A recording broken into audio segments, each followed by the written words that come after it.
Yes, it's true. Like you said, aging is inevitable and menopause is inevitable, but suffering is optional. Well, let's learn about the tools and things that we can do to improve our menopause journey and then longevity after menopause.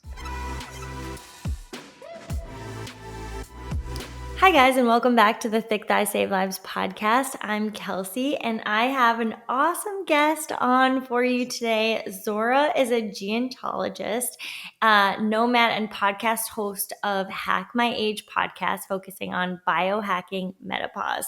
You guys are going to love her. I know that you have had so many questions about menopause, and she is here to answer a lot of them for you today. She combines cutting-edge scientific advancements, technological innovations with wisdom from ancient practices, providing women with evidence-based solutions that encompass the best of both worlds. Zora, welcome to the show. Thank you. Thank you for having me. It's so exciting to be here, and I'm always so happy to share information about perimenopause and menopause. Yes.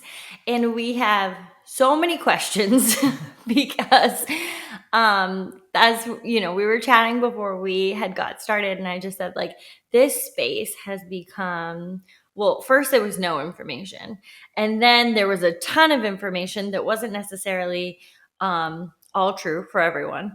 And now it's kind of like our job to sift through some of the information that's old, find some new information, and then find out like what works for us individually.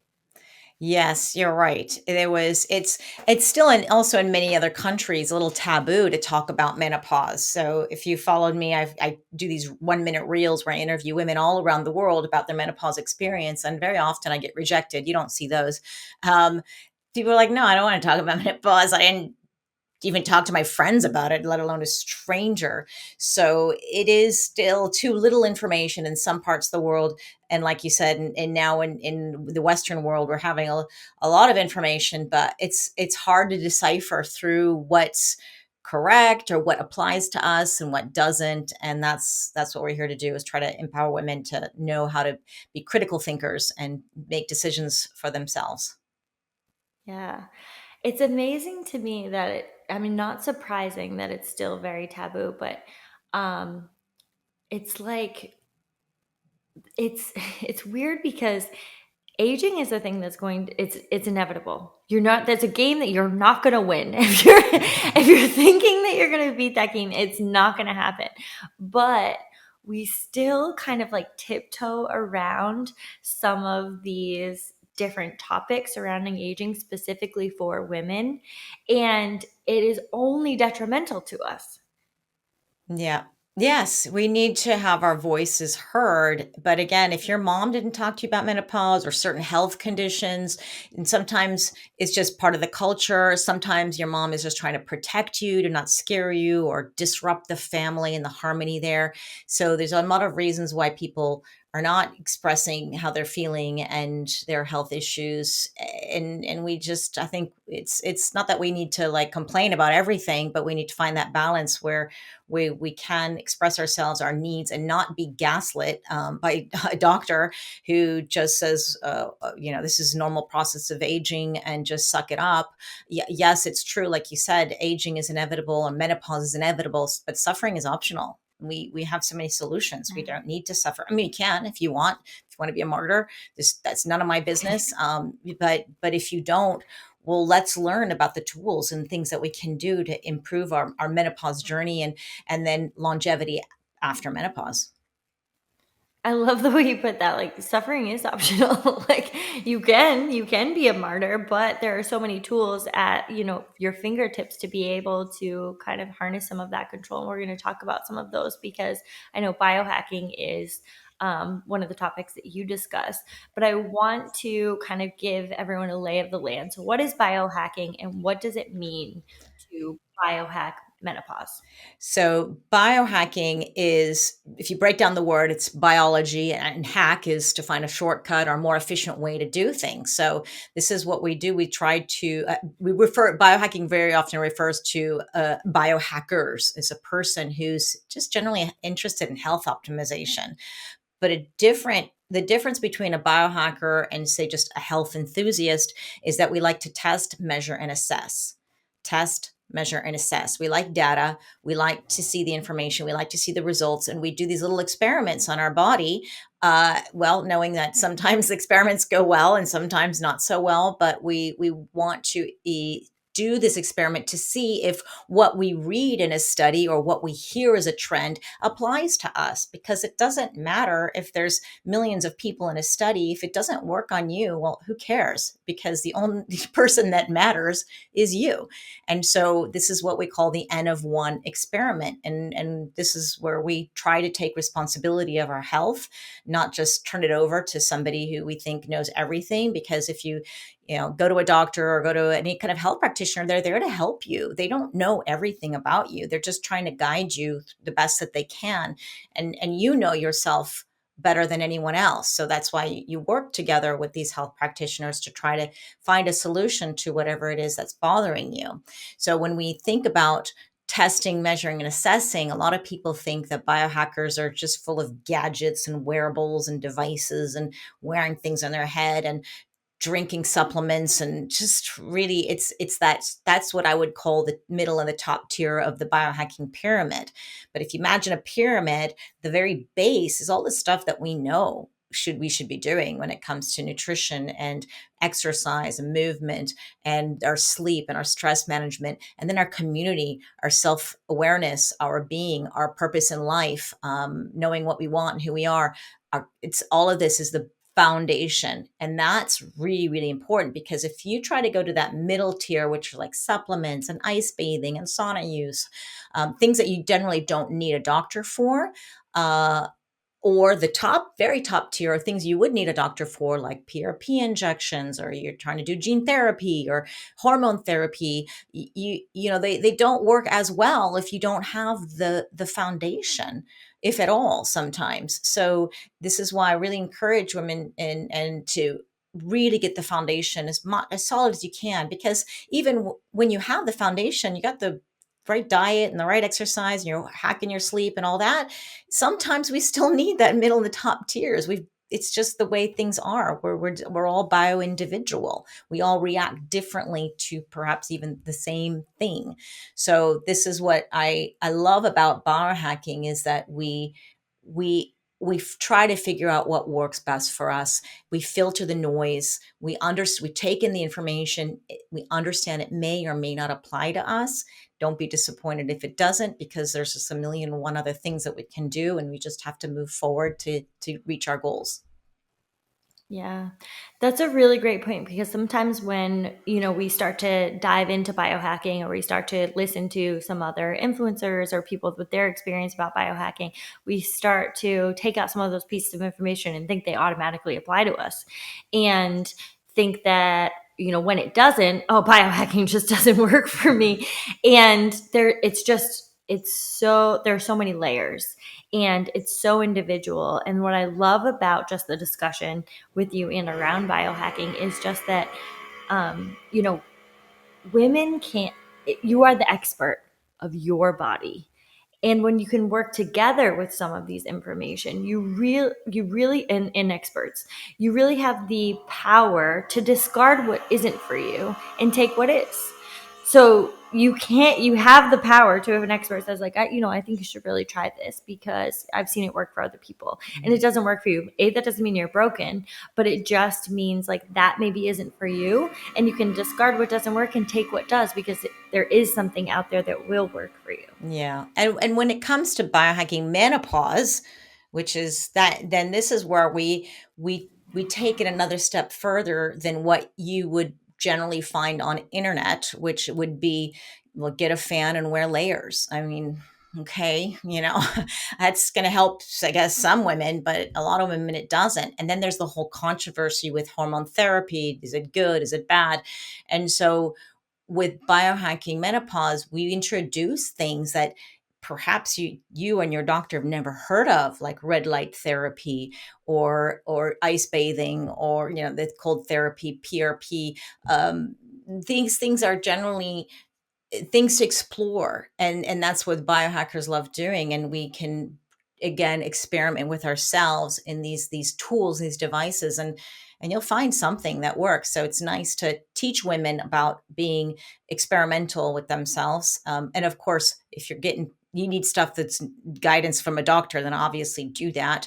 But there's a lot of things we can explore even without a doctor. And even if you ask your doctor, they'd be like, well, of course you can eat apples, or of course you can eat, like, do that. Like, it's kind of a no brainer, but will it work for your hot flashes? Will it help you get rid of that menopausal weight gain? Will it help you with the anxiety?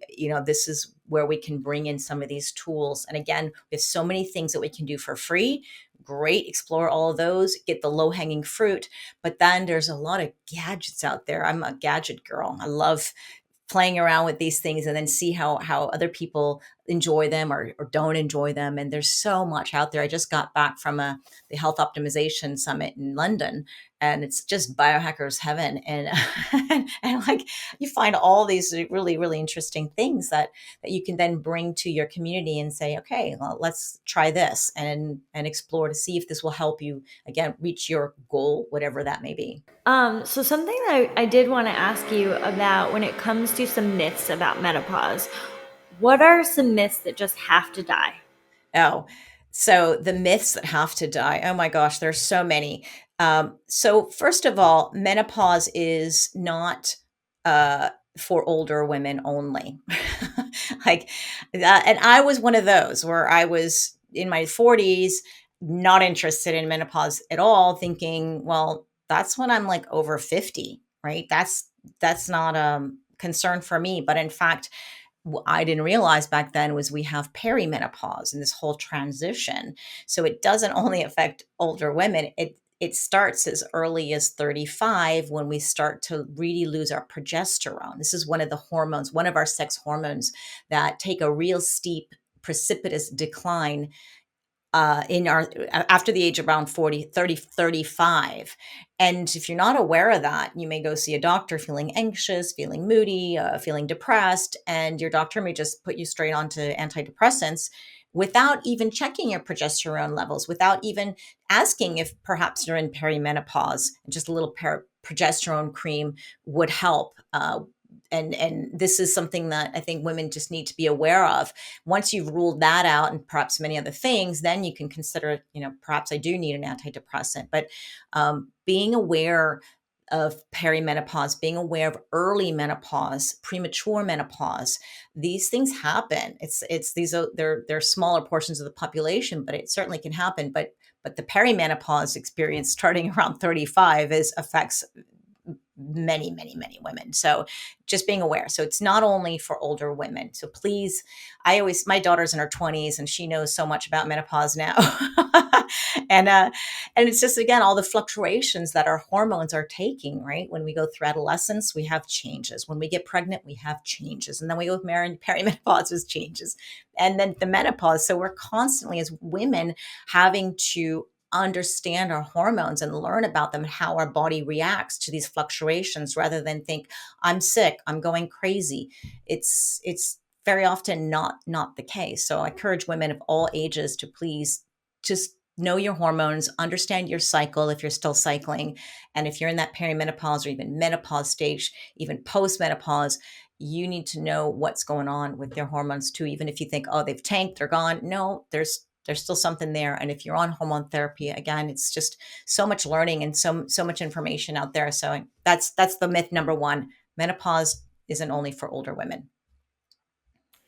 Yeah, that's a great one. And I think so many people relate to that when they go into their doctor and they complain about, some symptoms that might feel more psychological. Like they might feel a little more anxious, or I might feel, I might feel like I'm having some depressive episodes. And, as mental health clinicians, a lot of the times we go to like, that's the realm that you're in. So you think like, oh, okay, I need to treat this depression.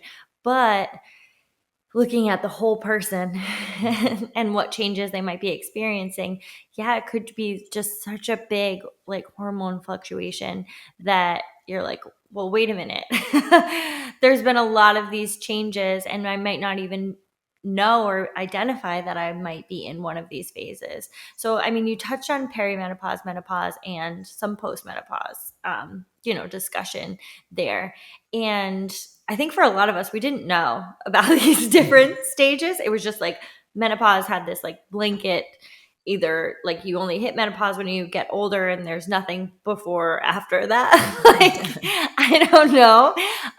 So kind of how can we tell what stage that we're in? And like, are there blood tests for this? Like, how do we know? There are test kits, these home test kits that tell you that they claim to tell you, you're in menopause or not menopause, but I think they're just sort of a waste of money and a bit of a marketing thing. So you generally want to ask yourself, well, how old am I? And if you're anywhere out above the age of 35 and you're feeling some of the menopausal symptoms, and there's symptoms that you may have no clue is related to menopause, such as phantom smells. You smell smoke and no one else does. Like, who would puts this together? And it could be a perimenopausal symptom. And and if you are feeling some of these symptoms around 35 to 45, just before 50, you're likely in that perimenopausal phase. Now, where exactly, like when is that menopause birth date going to happen? And I say birth date because menopause is just one day event. It's when you have 12 consecutive months without your period. So very often, not everyone, some women have like their last period, boom, and done. And other women will have hormone, they get their period one day and then 3 months later it's gone, and then it comes back, and then they're gone for 6 months, and then you got to wind the clock back. No period for 6 months, and then you get it. You got to wind the clock back and start all over again. And this is a really ridiculous date, I guess, because some doctors will say, I won't help you or treat you with hormone therapy, for example, until you actually hit that date. And meanwhile, women are suffering through this crazy hormonal fluctuations and won't be treated until they're officially in this date. So the average age of menopause, that one day event, is 51 in the Western world. But different ages in different parts of the world, but let's just say on average 51. And the perimenopause journey on average is about 5 years before that. So just around 45, 46 is when you're going to have those fluctuations, very common. But it's not unusual to have 10 years of menopause symptoms. So just again, that awareness, this is just a number. Some people say 5, some people 7, whatever it is, it could be long, but some women have zero menopause symptoms. And that's sort of my myth busting number two, is that not all women experience menopause, this transition menopause, the same. Most women are having very different experiences. And what we see on social media is a lot of fear mongering of, comedy and that kind of funny. But if you're in your 20s and 30s looking at this videos, it's very scary, and you don't want to go through that. And it sounds horrible, and you feel like, oh, I'm going to have, there's 100+ symptoms of menopause, 100. And when I ask women around the world if you're in menopause or perimenopause or how's your journey, they say, I don't have hot flashes, I don't have menopause. Well, that's just one. That's just one. And so we got to bring this awareness that there's so many other menopause related symptoms that just to be aware of.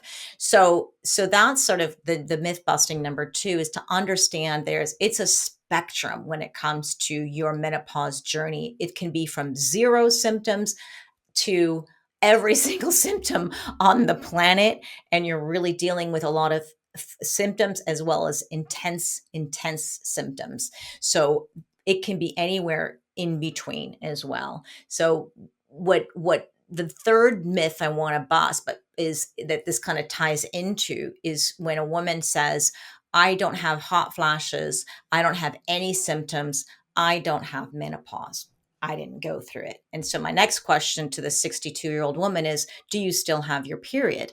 Oh, no, of Of course not. Well, then you are in menopause. You just didn't feel this transition. And just because you didn't feel it doesn't mean there's a lot of changes happening under the hood. They're called silent killers. So there's the heart, the cardiovascular disease, the heart attacks that can happen because you have a plaque buildup from the lack of estrogen in your or another sex hormones in the body. Your bones are becoming brittle because of this. So until you get a fracture and then you're stuck in the hospital, it's just this downward spiral. So I really want women to be aware of the things that can happen internally. And personally, I am most afraid for the woman who does not have any symptoms at all, because she won't look at what's happening under the hood and just may be surprised down the road going, I feel fine. Like, what was going on? Well, there's things that are happening and changing. So I've spoken long enough. And I talked about 2 or 3 myths there, but that's I think that was tying into the one where yeah, menopause is a spectrum. Oh yeah, for sure. And no, you just take it away. Like you are such a wealth of knowledge that I'm just like, I'm just gonna be quiet and let you tell everyone all this wealth of knowledge because that's a great point about not having any symptoms and kind of thinking you're fine, but your body is still ultimately going through all of these changes. So you're not getting maybe the cues that some of us are to check something out. And that actually, like, I didn't think about it in that way of like, that actually is more concerning because you're not keeping a close eye on what's happening because it's happening either way. Yes. So if you're not getting any of the cues before or you're not keep staying on top of it, if you're not experiencing some of these symptoms, you just might miss some of the cues that your body is actually experiencing. Exactly. Exactly. So I want every single woman who's listening to this now to get her bone density scan, whether that's a DEXA scan or a REMS scan, which are a little different, but they both look at your bone density and your bone strength. Well, the bone strength is the REMS, but either way, just get a marker where you're at. And then depending on the results of that, you may want to get another one in 6 months if you have some osteopenia, which is like the pre-osteoporosis, like you have pre-diabetes and the diabetes, but osteopenia shows that you're heading towards osteoporosis. And you may want to do something about it and then check again in 6 months. But if everything's clear, every year is perfectly fine. It's not an expensive scan. Unfortunately, I think in North America, it's about age 65 when they start including this in your Medicare or whatever it is that the that you have. And unfortunately, that's just too late. And so I think every woman needs to do this, even if you're 35. Like, just know where your baseline is, because sometimes we have a baseline of osteopenia, and that's maybe you're thriving, everything's fine. It doesn't mean like your life is doomed, but you can do so many things to at least build up the bones even stronger. So by the time you reach menopause and all those hormones are depleted, then you can at least take action so that you don't have a fracture and then other problems. We're interrupting this podcast to tell you about the coolest leggings that have ever been on the planet ever. And if you are going to try to crush this new year, you need them. Why are you laughing? You sounded like that kid. Have you ever had a dream where have you ever tried the best leggings and then they are sweat proof? No, it's so true. Sweat proof, squat proof. They are so freaking comfortable and they have pockets. If you're listening to this podcast and you're not currently wearing our leggings, I gotta tell you, you are missing the boat, sis. You're missing the boat. And the thing is, most people don't know as they start to get new leggings that not all leggings are created equal. Ooh. And you don't know that your leggings are see-through until you've been wearing them for a month at the gym and someone gets up the courage to tell you that they've been seeing through. Our leggings never see through, completely squat proof, sweat proof, and they stay up while you're working out. So grab a pair for this new year at constantlyvariedgear.com. That was actually really surprising to me because I just learned that as well, that the first time that it was part of your kind of like routine test was at 65 because my mom had it for the first time and I was like, you're just getting a bone density screening? Like I just thought it was like like, I don't know. Like, I thought before she was like 66, it would be something that would be semi-routine, because that seems like that would be a really important part of checking how her health is. Yeah. So I'm glad you brought that up, because it's amazing, like, where, just based on, our medical practices, where that actually comes into where it's routine and where it's actually necessary to be able to identify the problem, or, a deficiency essentially, and be able to work to address the deficiency before it's too late. Exactly. And I'm not sure if I answered your question, and how do I know where I am on my menopause journey? Where, well, if you are feeling these symptoms around 35 to 50, 55, you're probably in perimenopause, assuming you still have your period. Okay, you're probably in that perimenopause. It's really just when you hit that, you'll know when you have no period for 12 months, 12 consecutive months, but you are on that journey. Now, there's no test that can predict when is it going to happen, and does it really matter? I don't really know. I don't think so. You just want to make sure that all your health markers, your thyroid, your bone density, your hormones, everything is optimized during that journey anyways, because that's what's going to protect your bones, your brain, your heart, your vagina. Everything is, all the systems are going to be good, so that you're not wearing diapers and in a nursing home or too early, right? If at all. And we got to do this when we're young, in order to prevent this. So I think it's one of those things you won't, there's, I think some people are trying to get the menopause age test kit going on. That would be really interesting if they can make some sort of prediction. And it's, again, just what information. But you can you should test anyways at some, it's really hard, okay, where you are in your age, if you should test or not test. If you're getting hot flashes, if you're getting anxious, if you are having painful sex, if you're having really a lot of sleep disruption, and in your that age 35 to 50, 55, and you still have your period, then it's really hard to, we can assume that we're in perimenopause, but it's hard to test because the hormones are fluctuating so much. You could test in the morning and test in the evening, and they'll be totally different. Test one day to the next, totally different. This is why a lot of doctors are just like, don't even want to test, because they're like, what's the point? But if you're like I'd say if you're in your 30s or even early 40s, even if you don't have symptoms, I mean, actually, it'd be a good time if you don't have symptoms, just to know what is your baseline, because maybe you're not going to go into perimenopause for another 5 years. Who knows? But it's always good to test those hormones, kind of know where your baseline is, and then as you go through this journey, you'd want to test if you start taking hormone therapy. And then, and you want to be in that sweet spot, not too little, not too much, because we want to have, if you have too little, yeah, maybe take away your hot flashes, but you're not going to be protecting your bones. The levels may not be high enough, and you don't want to overdose, because then you may have some other symptoms that are tender breasts, or you may be getting aggressive if you have too much testosterone or other things, and you don't want to be too high. So we want this sweet spot, and that's when you test whether or not you're in perimenopause or postmenopause, because you just kind of want to see that. Again, it's much harder to test while you're in perimenopause, because what you're doing is some doctors like to test you totally off your hormones. And again, if you take hormones, it's in and out in a day. That's why we have to take them every single day. It's not like you build it up like a supplement or something, and for it to kick in, it's your receptors may need time to kick in and to understand.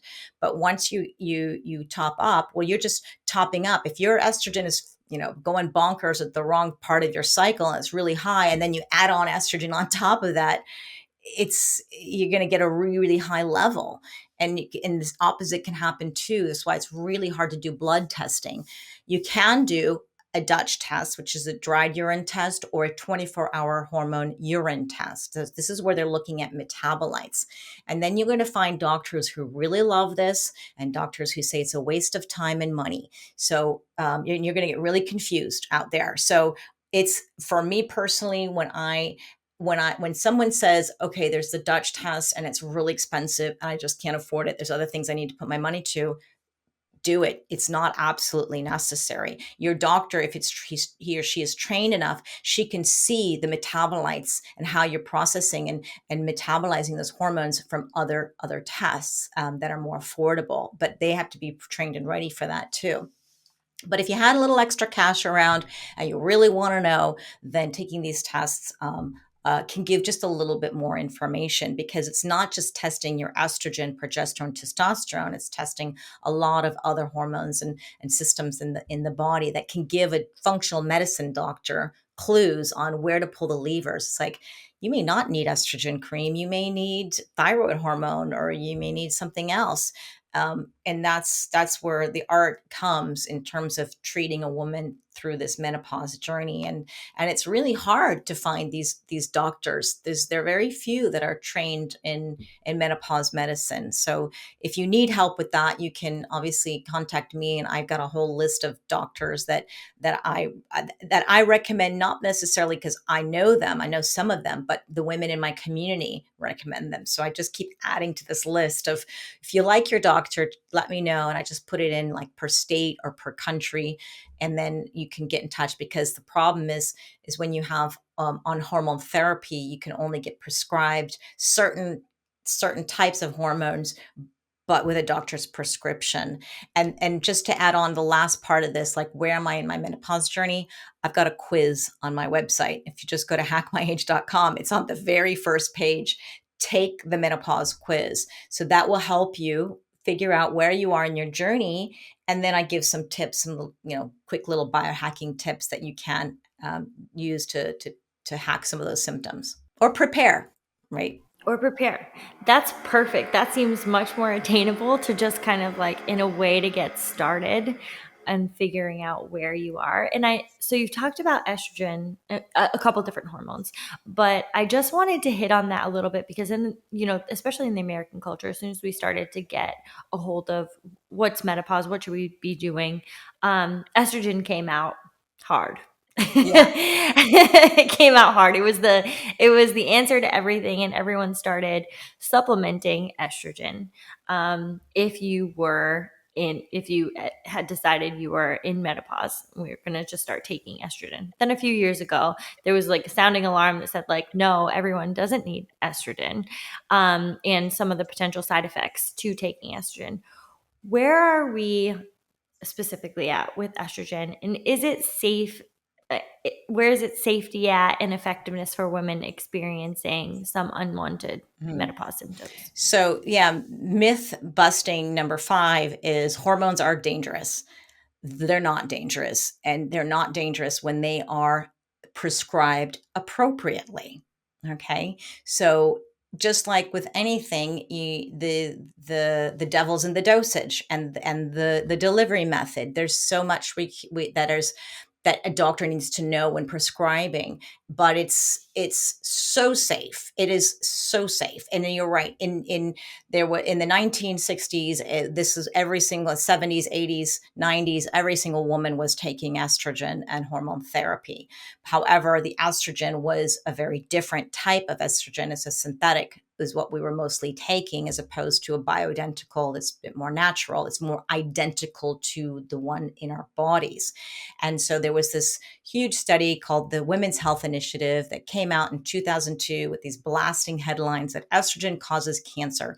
And that's because the one leg of the study, where it was estrogen only, estrogen and progestin, which is another synthetic progesterone, was causing a little bump in cancer cases. But it made headlines before the actual researchers had finished publishing the data, but it made great headlines. Everybody was, circulated really real worldwide. And to this day, we're still trying to reverse that headline. And what they did is they had to eventually look at the data, and then it turned out to be very insignificant. And now they find that estrogen is very protective for breast and to our breasts. And when women are actually have been treated for breast cancer, the ones who are on the hormone therapy actually have a lower risk of the recurring breast cancer than those who are not on the hormone therapy, which is so interesting. So there's a lot of data coming out now. Again, you will find so much conflicting information. So it'll be very confusing for you.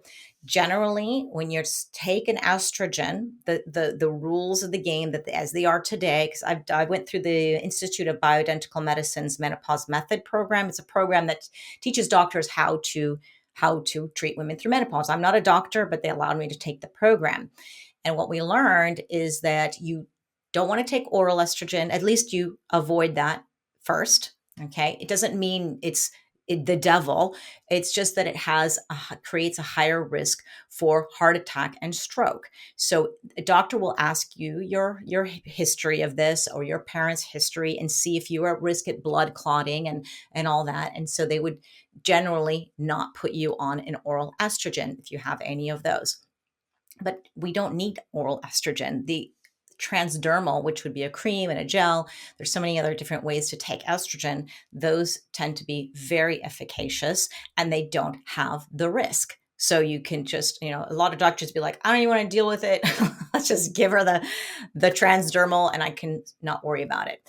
And then when you take an estrogen, transdermal or even oral, if that's some women just don't absorb the transdermal and they have to go to oral. Okay. So I don't want those women to feel bad and scared and this is going to be a heart attack. If you're at a slight risk, your doctor's monitoring you. The doctor's watching you. It's not like, here, take this and go. They're making sure that your cardiovascular markers are in a very good range. So when you take an estrogen, you want to take a progesterone, preferably a natural bioidentical progesterone. And I use the word natural, so people are probably like, oh, it's just safe and all that. And yes, of course it's safe, but I don't want women to, be misled and go, okay, this is just, it's coming from yams or something, but it's still made in a lab. Okay. It's still created for you, but it's identical to your own body's hormones. So that's why your receptors understand it. We speak the same language and it's the body is processing it as it would your own progesterone. So reason you take the progesterone is because if you take estrogen only, the uterine lining starts to thicken, okay, getting ready for a period, right? And so what happens is it's a breeding ground for uterine cancer if it's too thick. Right? We don't want our uterus to be too thin and we don't want it to be too thick. We want it to be in the sweet spot. So when you take the progesterone, it controls the lining of the uterus. And I think a lot of women who don't have a uterus, they've had a hysterectomy, they're not given progesterone. Of course, they don't need to worry about that, but there's so many other benefits of taking progesterone. I don't understand why you'd even deprive a woman of that. She's going to probably get better sleep from this. She's probably going to be less anxious. She's going to be more calm and relaxed because estrogen, and we're usually talking about estradiol is what most women are taking, or estriol.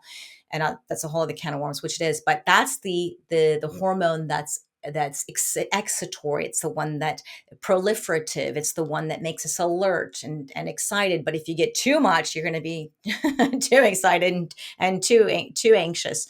And then progesterone is the calming hormone. So we need to balance them out. That's why we take them both. So that's the general thing about hormones, and that was my myth number, I don't know, 5 or 6. Hormones are not dangerous, and really this is a personal discussion with your doctor to take it or not to take it. It depends. That you got to ask the risks versus benefits of taking the hormone therapy, but also please ask the doctor, what is the risk versus the benefits if I don't take the hormone therapy and top up my naturally occurring hormones. Yeah. I mean, you made a great point that when something takes headlines, it just like it spreads like wildfire. And then we are just constantly trying to like work backwards and be like, wait, but that's not actually what the research said. So let's look at this from a critical eye and figure out what might be right for us, what might be right for you individually, and how supplementing some of those hormones could be really beneficial to you, or look at not taking them and how what are the benefits versus what a detriment could be to your health. Yeah, and women, and there are plenty of women who don't want to take hormones, or their doctor's not prescribing them, and I don't want them to feel left out. And that's always the big problem, because there's so, like, the pendulum is swung in the opposite direction. Hormones are protective. Hormones are great. Lower risk of Alzheimer's, lower risk of osteoporosis, lower risk of cardiovascular disease, lower, risk of breast cancer. All these, like, you're like, who wouldn't want that? It sounds like an anti-aging miracle. So the women who choose not to or cannot feel really left out. And I want to remind them that there are so many other things that we can do to protect our bone, our heart, our brain. And Yep. even if you are on hormones, I always say you can't out hormone a bad diet and lifestyle. They will Yes. help a lot and you'll feel better, but you need to still do those diet and lifestyle practices, because they will work so much better. And it's not a miracle, right? It sounds like a miracle. But when you're hearing, every time I interview a doctor who's very pro hormones, I always have to add in that we're talking about also doing the foundation. And if they're like, of course, that goes without saying. But if you Yes. don't say it, sometimes people assume that that's all we got to do. And Yeah. no, you got to do a little bit more than that. I mean, that's the general theme for everything. There's no magic pill for anything. We can talk about these different facets and figure out what could be beneficial for you and what could help you in ways that maybe you weren't thinking about before. But the baseline for everything is, taking care of your body, doing a lot of those basic things. And when I talk about supplements, the original analogy that I use is when talking about supplements is, if you haven't looked at your diet and exercise, talking about supplements is like cutting your grass when your house is on fire, because it is just, we have to look at what you are consuming on a daily basis first, and we have to look at the type of movement. So since you brought it up, I did want to ask a couple questions that were from our community, that they wanted to ask you. If you had any insight to it, if you're like, that's not my specialty, don't worry about it. But for menopause and post-menopause, they were wondering, HIIT workouts or not, and doing less cardio due to the cortisol spikes. Like, what kind of workouts should we be doing? Yes, it's a can of worms, but generally, yes, we have, especially women in our 50s, we have been raised in the culture of Jane Fonda aerobics and just run and burn the calories. And as you get to this perimenopause stage, yes, there is this rising of the cortisol. That there's nothing wrong with rising cortisol. We want it. I don't want to demonize cortisol, but if it's too high for too long and never has a chance to relax and come down, that cortisol causes a lot of inflammation. It's this sort of low grade chronic inflammation, and it's increasing our risk for certain diseases. Cortisol loves to hold on to belly fat, all these things that we don't really want. So we want cortisol, but we want it in the appropriate amounts, the appropriate amount of time. So we in terms of cortisol, we love the HIIT workouts, right? Because that gives us cardiovascular benefits. Right. We want yoga because that brings down the cortisol, brings us flexibility and mobility and agility, which we need as we age. But we can't be doing yoga all day without getting a little bit of cardio. And we can't do cardio all day without getting, lowering that cortisol level too. So that's a really great thing for our heart. It's great for fat burning. It's great for regulating our insulin levels, because as we go through perimenopause and menopause, we become more insulin resistant. And that means generally we just can't eat the way we used to. And we have to be a bit more mindful of the foods we eat. And so then the other piece of the puzzle in terms of what we should be doing for workouts is a strength training. We need to get strong. We need to build muscle. When we lose our testosterone, we lose our estrogen, we find it so much harder to build muscle. And as a gerontologist, this is really my jam, is getting strong, because we don't want to have a fall and a fracture. We want to be able to pick up our grandkids. We want to be able to carry on groceries. Heck, I want to go to Kilimanjaro again. Like, I want to be strong. So, getting That's on my strong list as too. you age is the deal. It's not about losing weight or getting, the body composition. I think we need to really focus on just strength. And the strength training is going to get us there. And so incorporate strength training a couple times a week. You get your cardio usually from a HIIT a couple times a week, and then get some agility, mobility, and flexibility through yoga or Pilates, whatever it is. If you are a runner, like I went through Dr. Stacy Sims' Menopause for Athletes program. It was one of the best programs I've been through. And so she focuses a lot on the athletic woman. And anyone here's listening, I really want to stress to them that if you are doing any kind of planned exercise, if you're just generally active, you're quite move a lot, remember that most of the studies that you're reading and most of the information that you're getting is for a sedentary person, usually a man. So Usually a man. yeah. So we can't really apply this to this very small cohort of women around the world who are active. Okay. You may live in a bubble. Maybe you listen to this podcast. Maybe you listen to mine and you go, oh, well, it seems like everybody's active. No. And when they're doing these studies, it doesn't necessarily apply to you. So keep that in mind. So, but when it comes to exercise, I like to be well-rounded. I like to get all of these into my life. And I think they're going to serve me through my menopause journey, helps with the insulin resistance, helps me stay strong and beyond. Okay. As an older adult. And if we're going to build muscle through strength training and all this exercise, you got to get your protein in, right? Carbs don't do it. Fats don't do it. The only thing that builds the muscle is the protein. So again, be mindful of how much protein you are eating according to your activity levels.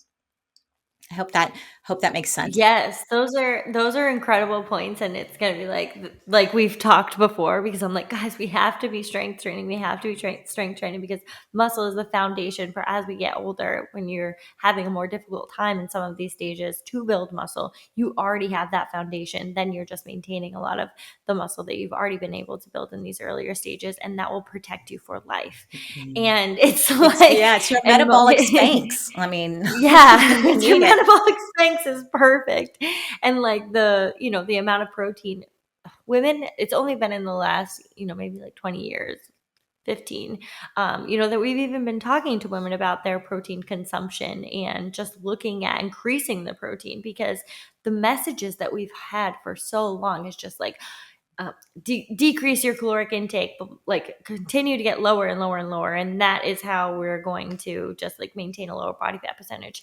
And it's just like we haven't talked about what should you be eating, what should you be doing, how can we build muscle. You need to get in more protein in order to sustain some of these muscles, in order to be able to show up with energy to do any of these activities. Like, you got to be eating the protein, and not just focusing on like the lowest amount of calories that you can get in a day. So just thank you so much for spreading, all of these messages, because they're so important for women to hear at every stage and every type of preparation, to get to know their body and to get to maximize the body that they're in. Yeah, thank you. And just to reiterate, I know some women are listening to this going, "Oh my God, I hate HIIT workouts. Oh my God, I hate strength training. Oh my God, I hate yoga." Whatever it is, um, it's not the one and only thing. There are other things that we can do. These are just the popular ones. But I want people to explore. I mean, if you are a runner and you love running, like, how horrible it is to take that away from you and say, that's bad. You do it. You just don't do it all day, all the time, right? You figure out how to do what you love to do and incorporate some of the other things that, are good for you as well. And that you can still enjoy your training or exercise or movement. I mean, think about gardening. I'm not a gardener. I hope one day I become one like that. But like that squatting, that moving, that being in the sunshine, that it's not Pilates or yoga, but you're getting a lot of good mobility, flexibility just by sitting in a squat position for a long period of time, getting your hands in the dirt. Those microbes are good for your gut. I mean, there's a lot of great things about that. Or think about dancing. Dancing is a great cardio. It's great for your brain. You have to memorize choreography. You get to be social. You get to exchange oxytocin, that bonding and cuddle hormone. Again, do what you love and not just get fixed on, I have to do HIIT, I have to do strength. And, because that's what a lot of studies are just done on. And that's why we keep talking about it all the time. And the same thing with the food. I mean, I used to work with my clients in Hong Kong who, when I told them to drink a green shake, they were like, you kidding me? Like, would never drink cold. It's just not in the culture. So again, if you don't like, some of these foods, it doesn't mean you have to eat those foods. It's just figure out what is it that's going to give you the protein that you need, that your body does well with, and incorporate your favorite foods, because you're more likely to eat them if they taste good. Yes. If you don't like kale, don't eat kale.